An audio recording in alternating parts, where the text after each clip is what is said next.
Snow Storm రాబోతుందంటే యూఎస్ఏలో ఒక ప్రత్యేకమైన సన్నాహం మొదలవుతుంది. ముందుగా ఫోన్లో ఒక చిన్న నోటిఫికేషన్ వస్తుంది, సివియర్ స్నో స్టార్మ్ వార్నింగ్ అని.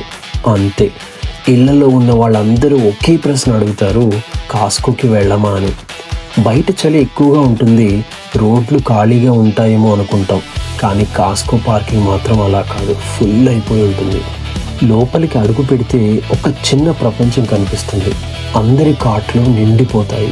మిల్క్, బ్రెడ్, ఎగ్స్ ఇవి ఫస్ట్ ప్రయారిటీ. తర్వాత water bottle, snacks, frozen food, soup cans. కొద్ది గంటలోనే షెల్ఫ్స్ అన్ని ఖాళీ అయిపోతాయి. కిడ్స్ ఉన్న ఫ్యామిలీస్ అయితే హాట్ చాక్లెట్, కుకీస్, సీరియల్స్ కూడా తప్పనిసరి. స్నోలో బయటికి వెళ్ళలేం కదా అనే ఆలోచనతో ముందే ప్లాన్ చేస్తారు. చెక్అవుట్ లైన్లో నిలబడినప్పుడు అందరి ముఖాల్లో ఒకే భావం, కామ్ అండ్ ప్రిపేర్డ్నెస్.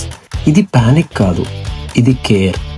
ఫ్యామిలీ సేఫ్గా ఉండాలి, ఎలక్ట్రిసిటీ పోయినా, బయట మంచు కురుస్తున్నా ఇంటి లోపల వామ్గా ఉండాలి అని ఆలోచన. బయట నేచర్ తన పవర్ చూపిస్తుంటే లోపల మనుషులు ప్లానింగ్, డిసిప్లైన్, యూనిటీ కనిపిస్తుంది. ఇదే యుఎస్ఏలో స్నో స్టార్మ్ ముందు జరిగే ఒక నిజమైన కథ. Prepared people are peaceful people.